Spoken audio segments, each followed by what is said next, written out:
Welcome to the CBS Radio Mystery Theater Archives, the only YouTube channel which has the original classic episodes of the CBS Radio Mystery Theater in order with no ads.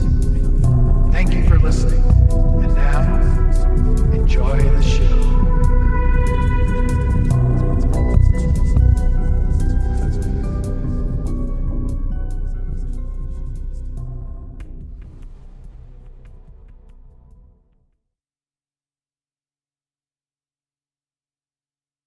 The CBS Radio Mystery Theater presents...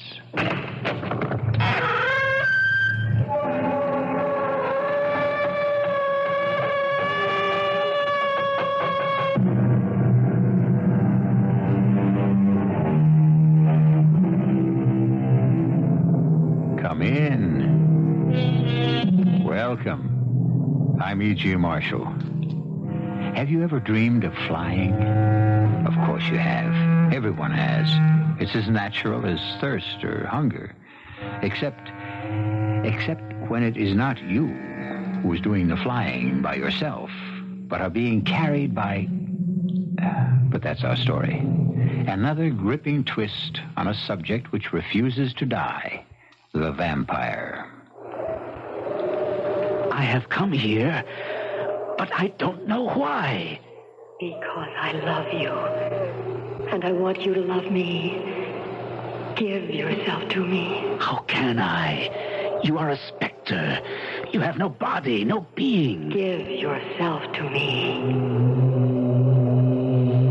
I was no sooner in her arms than I felt myself lifted off the ground, carried by her, mounting, far above the ground, with her lips pressed to mine, kissed as I had never been kissed before.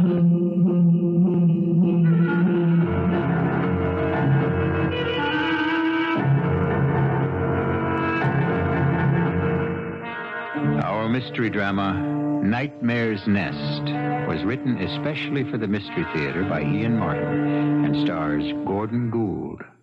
It is sponsored in part by Buick Motor Division and by the Florida Orange Growers. I'll be back shortly with Act One.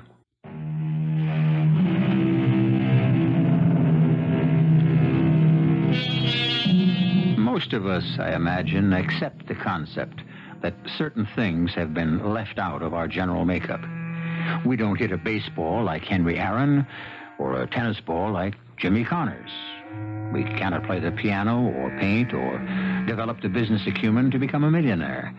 But most of us certainly expect that we will have equal emotions. How many of us could even imagine not being able to love someone? To be a person in whose personality that emotion had just been completely left out. This is the story of such a man, John Findlay Masters.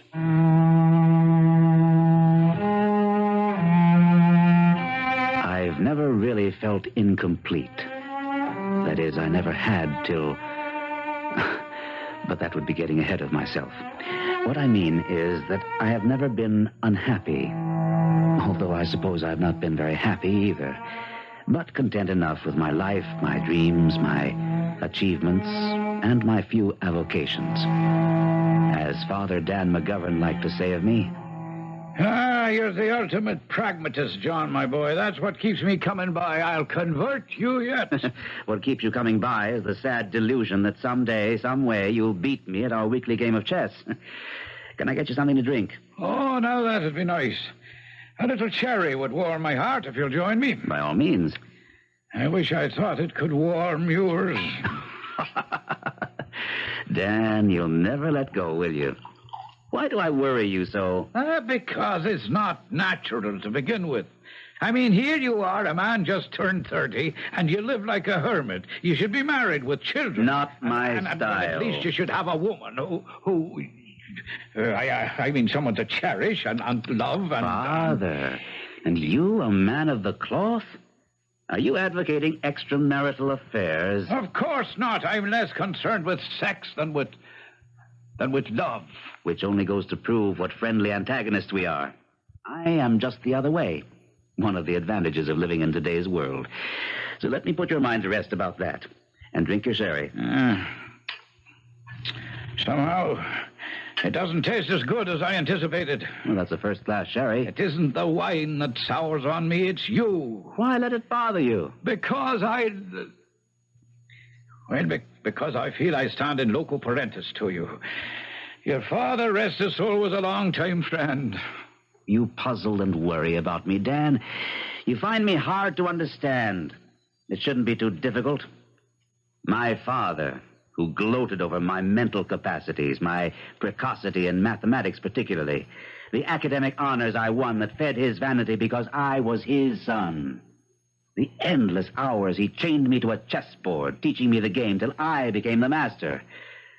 Pride in me, cold satisfaction, but never love. And, on the other hand, there was my mother. Well, you can't say you didn't get it from her. That was just the trouble.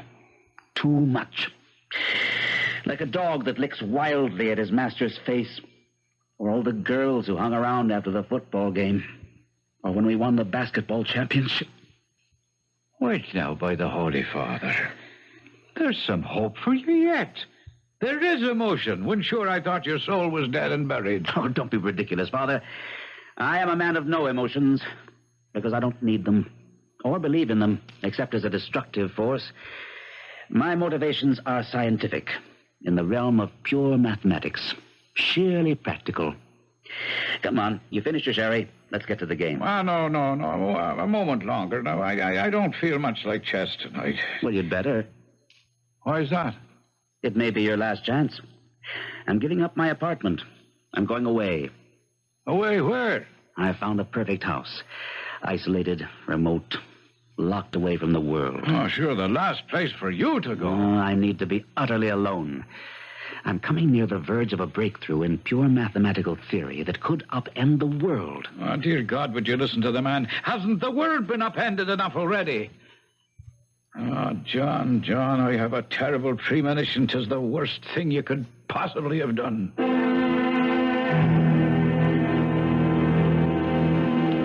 And so I came to live at Mayor's Nest, named for the man Mayor who built it.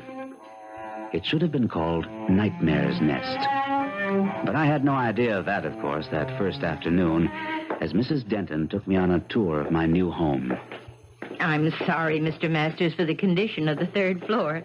Most of the rooms here are small, old-fashioned servants' rooms with little light. And the others are storage, filled with old lumber, a lot of leftover trash that Mr. Mayor has instructed me to throw away. Family papers, old clothes, and the like. What's that door at the end of the hall? Why, that's Miss Stella's old playroom. Is it large? Oh, yes.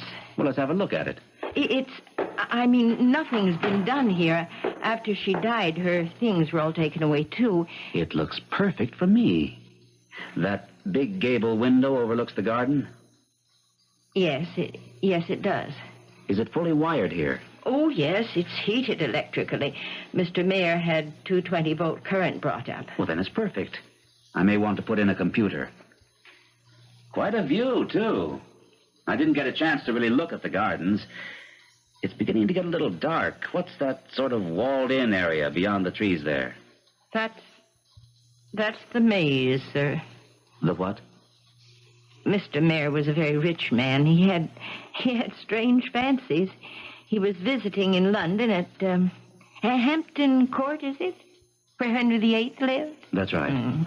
Well, there's a thing called the maze there. You know, a place... I know, a labyrinth of yew hedges full of dead ends till you find just the right path to the center. That's right. Well, anyway, Mr. Mayor built one just like it for Miss Stella. For her and her friends to play in was the idea. Fascinating. I'd like to go down and have a look at it. Oh, it's getting a bit dark, sir, and besides, when the wall was built around the maze, the gate was padlocked, and I don't know where the key has gotten to. Well, never mind. I can see it tomorrow. Let's go down to the second floor and decide on a bedroom suite for me, and then we can start thinking about dinner. Very well, sir. Oh, Mr. Masters. Yes? I I just hope you'll be very happy here. I don't even ask that much. Content and undisturbed will suit me fine.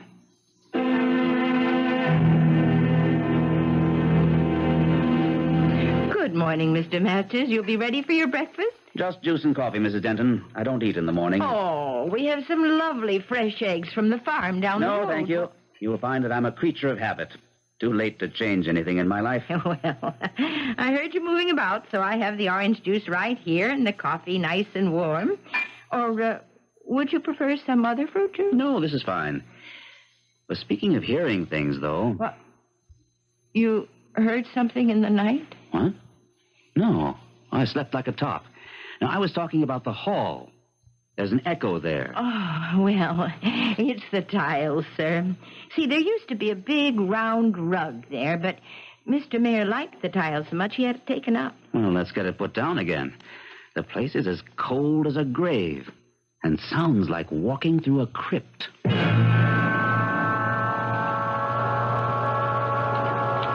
It's a pleasant day. It's getting very chilly. A nice dry chill. An invigorating day. And I need a good deal of air after last night. I beg pardon, sir. You said you slept well. I did, but heavily. I couldn't get any of the windows open in my room. Oh, well, that's because the screens aren't in yet. Well, still, if I hadn't gone to bed so late, I would have looked for you to ask you why on earth they are nailed shut. Oh, it's just a precaution, sir. The trees grow so near the house that quite a bit of wildlife gets into the house unless the screens are up. Well, then, let's get them up. Is there some sort of handyman? Oh, yes. You know, I'm fascinated by the maze. Did you dig up the key for it? Oh, no, not yet, sir. Well, there's no great rush. You must tell me more about it at dinner or tomorrow. Because today I must get back to the house and get to work.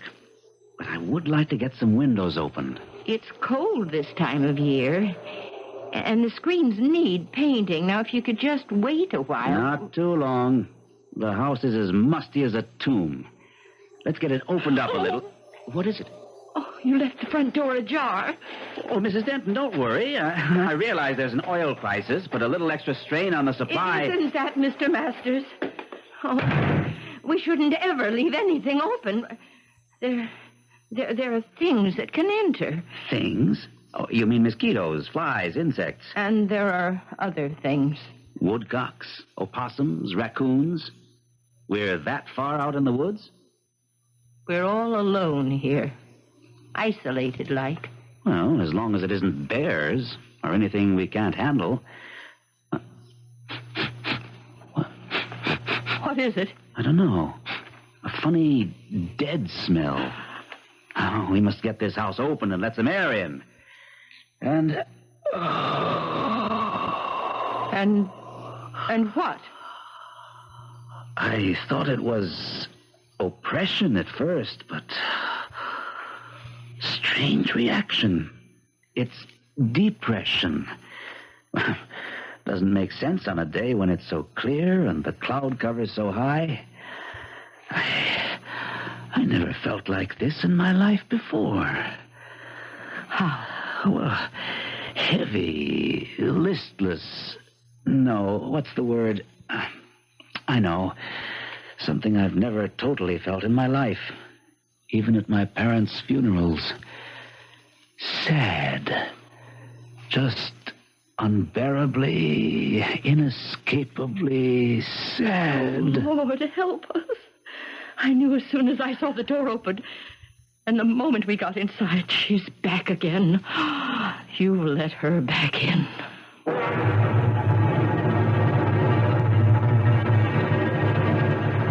The ultimate pragmatist suddenly in the grip of an unbearable emotion. And for no practical reason, certainly no natural one. So, by the evidence, it must be supernatural. Who is the she who disturbs the peace of this haunting, strange house? I'll be back as shortly as I can with Act 2.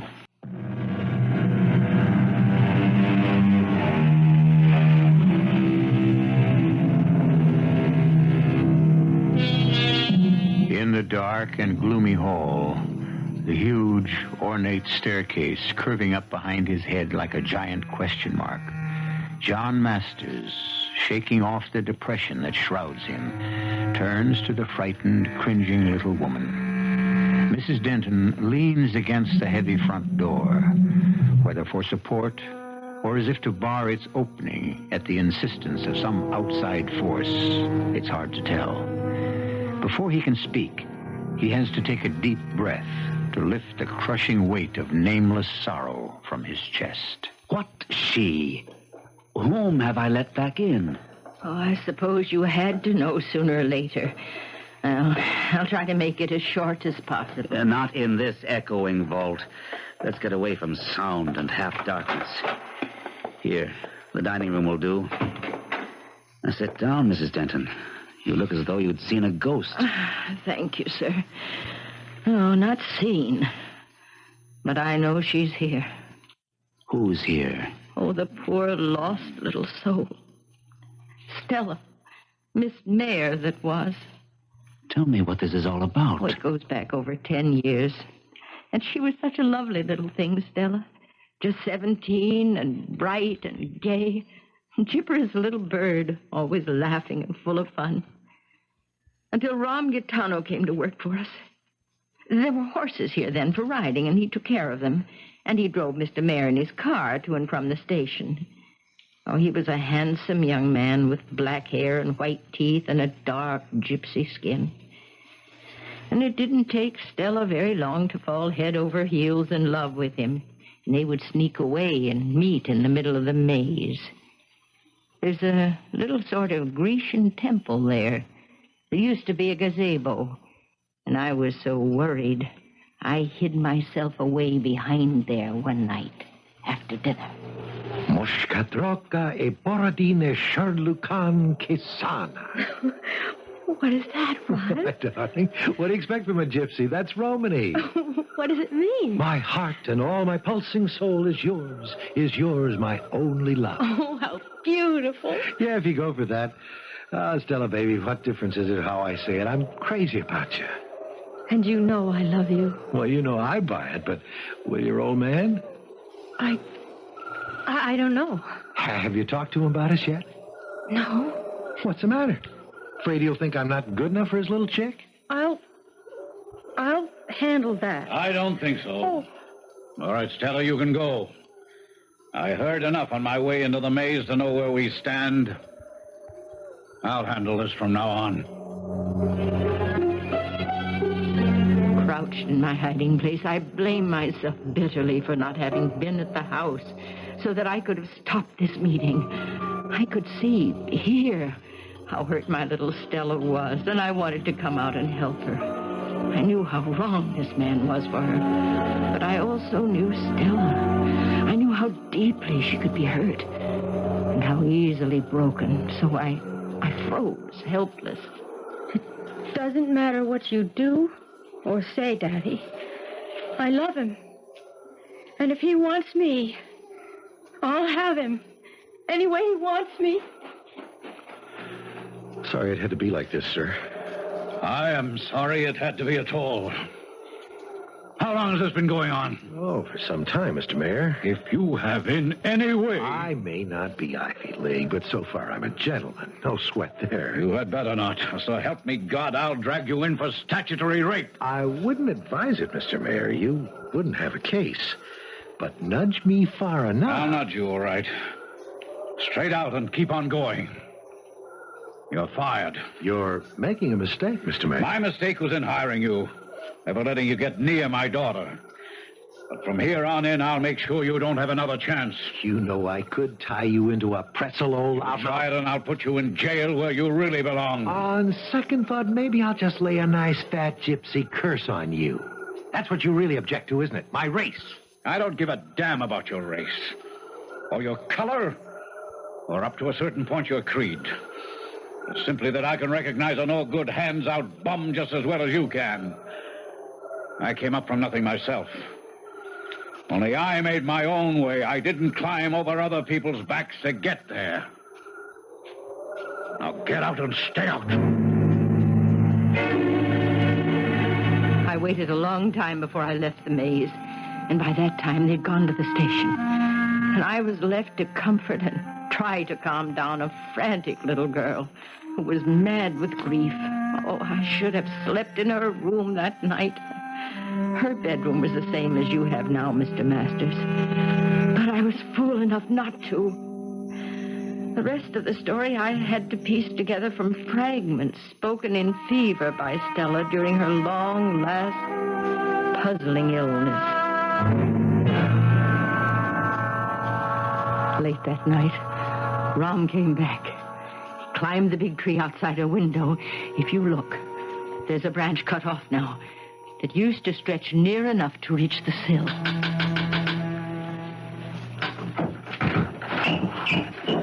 Rom! Shh, help me in. Wait here. Give me your hand. Grab hold of the window frame. Okay. Don't let go, just for a moment. And keep out of my way. I'm going to jump. Now. I'll close the window quick. Are you all right, darling? Fine. Oh, did you come back to take me away? Yes, but all in good time. Everyone asleep? Oh, I think. Shall I get dressed? Not yet. Now, look, the safe downstairs. Your father still keep all that dough in it?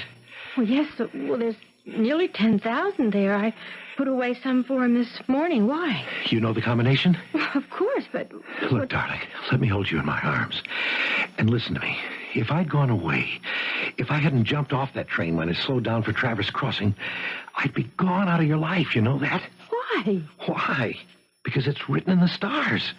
Or if you don't like my gypsy second sight, because by the time I ever made enough money to be able to afford you, old Moneybags Mayor would have talked you into marrying someone else. No, Rom. I never would have. Well, this way we're taking no chances. You're going down now to sneak open that safe for me and give me that dough. You mean steal it? Honey, when we're married, how much bread do you think your old man is going to sling around like confetti? This is a drop in the bucket, but it's enough for you and me to get started. Oh. All right. But then I'm going with you. You can't, baby. Not for another couple of months. Till you're 18 and your own woman. I'm going to cut out with this stake, get myself set, send you my address. And as soon as you're 18, you come a-running to me and we get married. Once that happens, you know he won't touch us. Honey, it's the only way we can make it. Oh, Rom, I don't know. I thought you loved me. I do. But Okay, then. Prove it.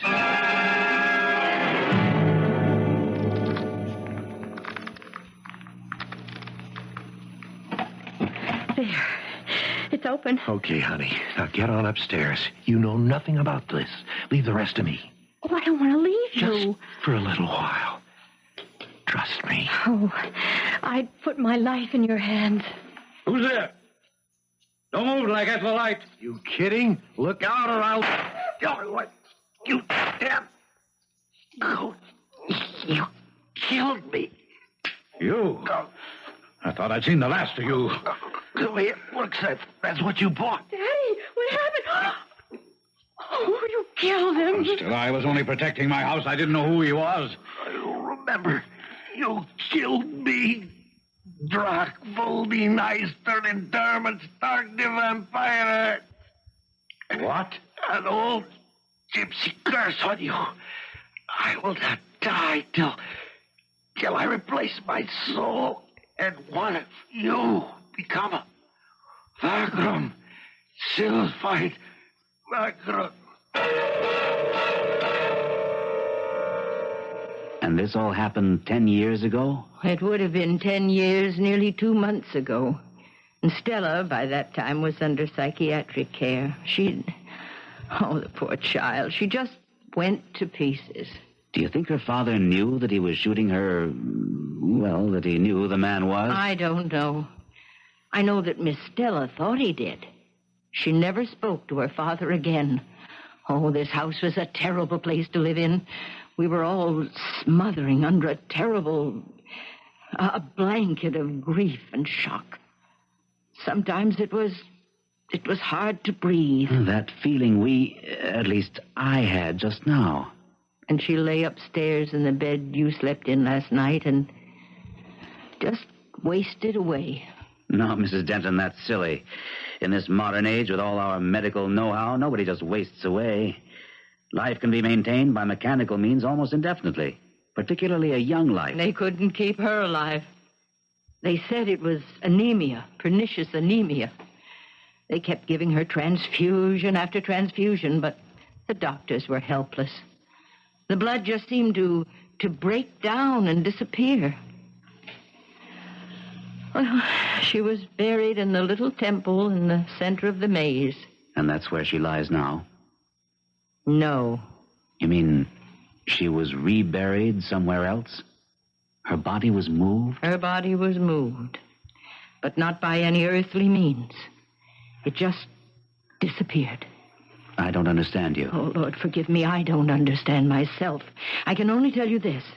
After Stella's death, Mr. Mayor was a completely broken man. He couldn't stand this house, complaining all the time of the same smothering pall of sadness you felt today.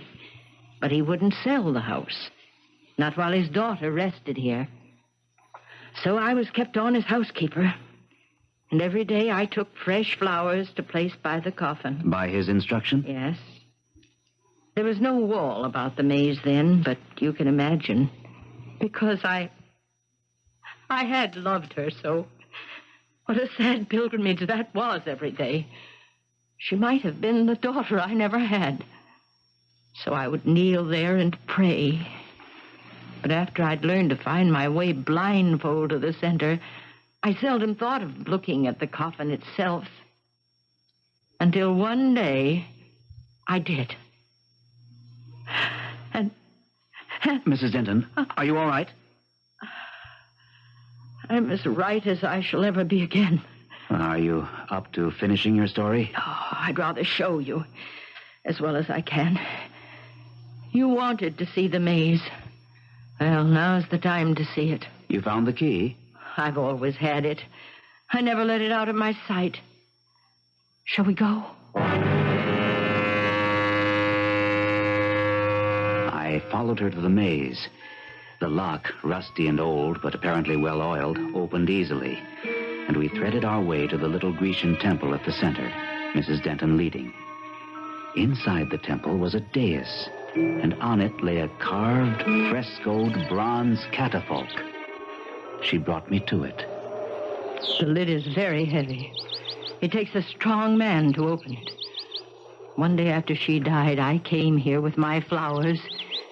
The lid was standing open. I was appalled. And I stepped forward to look in. Open it yourself, Mr. Masters, and you will see what I saw.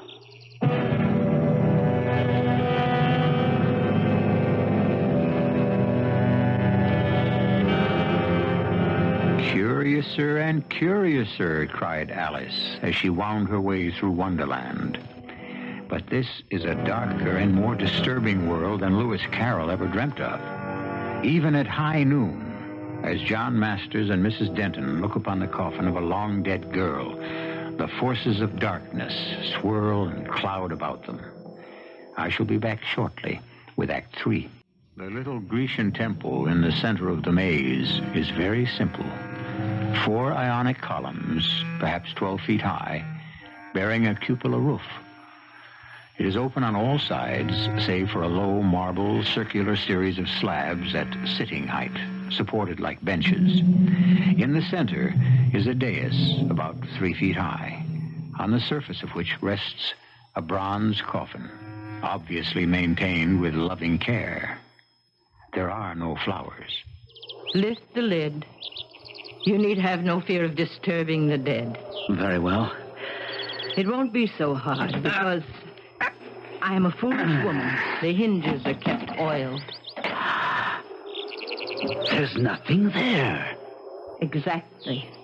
That's what I found all those years ago. A month after she had died and been buried. I was annoyed. I had bought this house from the Mayor estate with a built-in housekeeper to guarantee my isolation and quiet from my mathematical experimentation. I realized now I should have questioned more closely the bargain I had thought it to be. But that die was cast. The problem now was to put all this nonsense out of my mind. and at the same time try to banish the stifling feeling of profound grief that kept sweeping over me from time to time. But within a day or two, with the weather warming and the screens up so we could open windows, that had passed, and I could get on with my work. Then suddenly, it returned more strongly than before. And on an impulse, I called Father Dan and invited him down for a weekend. Oh, could we open a window, John? They're as wide open as they can be already. Why? It isn't that warm. Well, then, could we take a little walk in the garden, do you think? I was waiting till tomorrow to show it to you, but maybe it's light enough. Why not? There'll be a gibbous moon. It's a little over the half. And I'd like to see this maze of yours.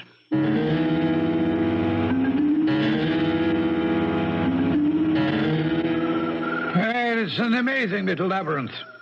I wouldn't have believed you could find your way in here so easily. Well, it isn't so difficult. There are a whole series of little markers to lead you right, when you know where to find them. Oh, even in this half-light? You must have come this way quite often. Yes, I'm fascinated, naturally, by Mrs. Denton's foolish, well, you might say, legend that she's been building up. Yes, of course. And I see there are fresh flowers by the coffin. I thought that had been stopped a long time ago. Oh, I put some there yesterday morning before I picked you up at the train. A gesture. I don't know why. To an empty coffin, huh? And it is still empty. Well, naturally. But I have seen a picture of the young lady who should lie in it. I'll show you later. And she was a lovely child. I suppose that gypsy lover's relatives stole the body. No. Now, why would they do a thing like that? Well, how the devil would I... She was wearing jewels, rings when she was buried. I can only surmise they robbed her for those. Or some kind of vengeance. Did he have relatives? Oh, Father Dan, I don't know. I told you it was a surmise. Let's get back to the house. I was in no mood for discussion when we returned to the house, which was unreasonable of me, since it was the main reason I had invited Father Dan down. But the mood of depression hung too heavily on me, and I wanted to be alone, to sleep, to just forget. I had no idea how long I had been lying in bed. I may even have slept for a while, but all of a sudden, I came awake, or consciously in control of thought. The moon, low in the heavens, cast a glow on the floor between me and my bed. And slowly, the moon glow misted between the window and me, twisted and swirled gently, and rose and formed into the figure of a woman, transparent as the mist, standing before me and moving towards me. Who are you? I have come for you. For me? Why? Don't question it, my love. Just come. Where? Now, quickly. To the center of the maze. The center of the maze.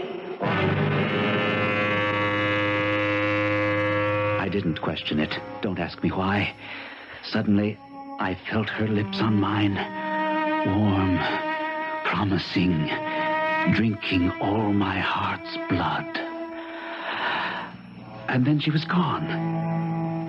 I, who have questioned every move, decision I'd entertained, I went like a child, and in the soft moonlight met her there. Was she beautiful, deadly, fascinating, irresistible? I can't tell you. She was all in white, swirling around her, and her face was concealed in a milky scarf that bound her head. I had a moment of annoyance, almost. I have come here, but I don't know why.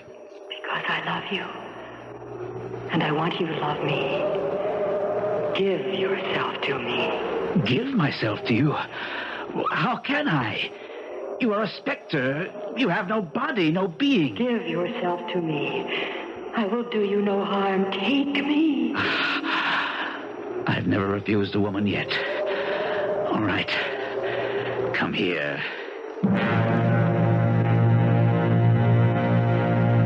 were no sooner in each other's arms than I felt myself lifted off the ground, carried by her, high up over the trees, mounting, sailing effortlessly, while in the moonlight I could see the country spread out below. And every so often, her lips pressed to mine, as I have never been kissed before, drinking from me, drawing me to her, lifting me with her to glide on the wind currents until... Until what? Until... I don't know what. I don't remember till I woke up in my bed this morning. Well, feeling how? Well, all my depression gone. Relaxed. Oh, with a strange lassitude for me, but also a kind of peace. So you see, I can send you back to town as relaxed as I am. I suppose I shouldn't have dragged you up here in the first place. Very well, John. You may call me whenever you need me. Well, I just needed a little contact with good common sense and human kindness to banish all the foolish dreams. I'm myself again. You don't think, John, that maybe the things that are happening to you should make you question just a little what it's all about? I mean, us being here... No, you don't trap me in that old argument again. I thank you for coming here. And I don't know what came over me. Maybe Mrs. Denton's graphic history. But I'm myself again. I said goodbye to my old friend, confident that he had no worries about me. I should have judged him better. During my next weeks of tranquility, I little realized how thoroughly he tried to save me. Fascinating history, Father. And equally fascinating how far we've come from different approaches, backgrounds, educations to measure the same results. Never ceases to astound me. Well, I don't know why. You study the human mind, Dr. Holland. I, the human soul. Are they separated so far? But there isn't any time for philosophical discussions. I've had some letters and a couple of phone calls in the last few days that have exacerbated all my fears and brought me back to you. Yes, after a period of relief, the massive depression started to reinvade the house, and the dreams of flying have returned with this unknown wraith. How sick is he, Doctor? There's a word. Let's say, is he schizophrenic? Possible. I can give you some other words and gobbledygook, which means something to me. I'd guess it's an obsessive compulsion reaction if you force me to a clinical response. Well, then how would you treat or how would you help such a man? I can't give you an easy answer. Can I meet him? Why not, Paul? Do you want to drive up there next weekend? With the approach of the full moon, my white-clothed lady with a scarf about her head and face appeared to me in dreams, if they were dreams, more and more frequently. Together we soared, or seemed to soar, wherever I asked, or the winds took us, or she desired. And without my realizing it, day by day, I grew weaker and weaker. Each night, she would come to bear me up with her, flying high above all the world and its sins and its agony. Darling, oh, my darling, kiss me. Yes. Hold my lips, suck in your breath, and then release it into my mouth. We are one. We are one. You are mine. When will we be together? Always. Don't you know? It is already over. You have saved me. Now you must find love yourself. Oh, my darling, you grow heavy. Accept me. I can't hold you up any longer. You must. I cannot fly like you. I can't. I'm cold. I'm cold. I'm cold.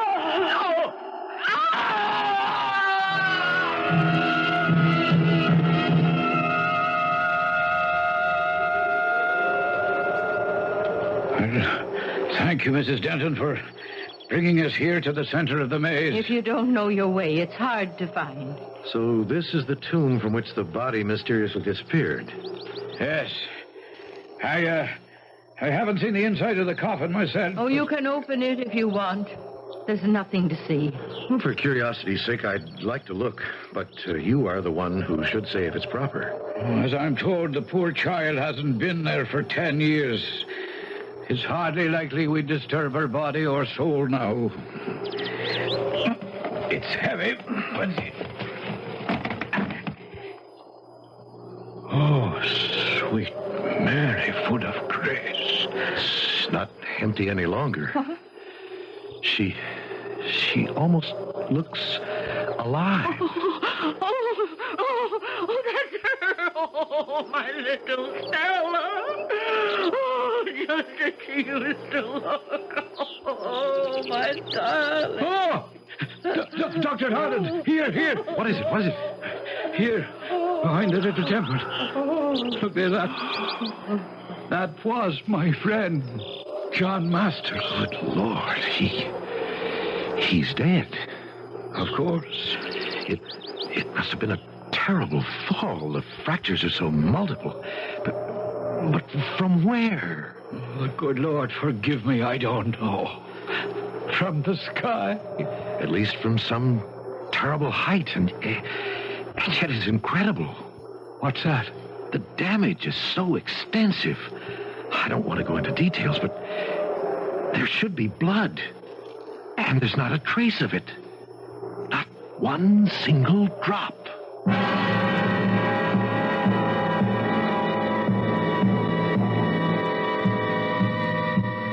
They say the corpse of one who has become a vampire will always be found as fresh and full of blood as if it had arteries and veins that sustained life. I'll be back shortly.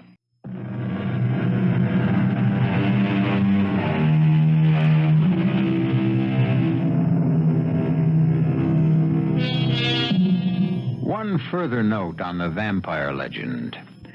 The vagrom, the wanderer who seeks blood, having found it, joins the dead in peace. The donor, the victim, must wander between heaven and hell till he finds one to love and nourish him and grant him the sanctuary of the grave. An endless chain which always leaves one spirit unsatisfied and searching for rest. Look out for him or her, whoever you are. Whatever you think your armor is, in the end, if there is one single chink, the vampire will find it out. Our cast included Gordon Gould, Rosemary Rice, Mary Jane Higby, Robert Maxwell, and Ian Martin. The entire production was under the direction of Hyman Brown. And now, a preview of our next tale. I mean my driver's license, my Social Security They card. are already in your new wallet. Tom, these aren't mine. That's not my license. But it is, dear. Well, look for yourself. The name on this is Mary Ann Williams. Of course. It's on all your documents. What are you talking about? It's your new name, Mary Ann Williams. And my new name is Walter Williams. New names? What do we need new names for? Because we died. Who died? You and I. We were killed in a car crash. Do you know what you're talking about? Tom and Eloise Rutledge are dead. They have been changed into Walter and Mary Ann Williams. Radio Mystery Theater was sponsored in part by the Florida Orange Growers and Buick Motor Division. This is E.G. Marshall inviting you to return to our Mystery Theater for another adventure in the macabre.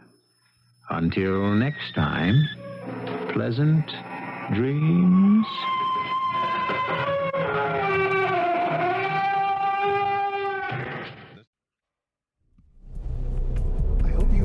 this episode of CBS Radio Mystery Theater. If you've enjoyed this and want to hear more, please subscribe to this channel.